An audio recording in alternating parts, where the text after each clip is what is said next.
What is going on, everyone? Caveman Crypto here, and today we're talking about IOTA. This is going to be a super high level overview because there's a lot to talk about here.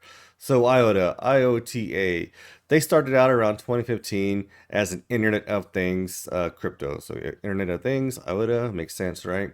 The cool thing about this company and their technology is that they're built upon something called a Tangle. So, this is different than a blockchain.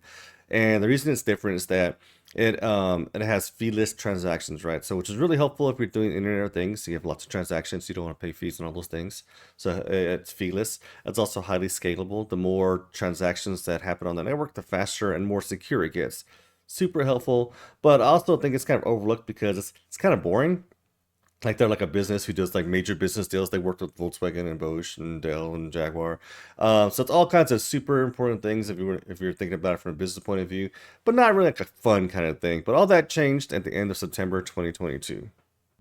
And so in September of 2022, they came out with the Shimmer network, which is essentially like a testing ground for IOTA. So before changes get released to the mainnet, they get tested on the EVM network here, or the Shimmer network here, which is EVM compatible, meaning that any of the Ethereum smart contracts that you could write on the Ethereum network, you could also move over here and write them here as well, which means you can do things like NFTs and tokens and all that kind of fun stuff, right?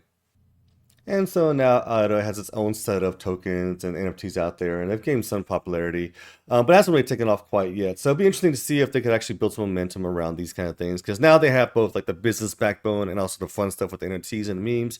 And so it'll be really interesting to see what IOTA does. And I intend to look more into some of these projects and some of the tokens out there and see what kind of neat things people are building on IOTA. So if you think that's interesting, be sure to give me a follow and check out my YouTube page, and I'll be doing more in-depth reviews of things going on in the IOTA world.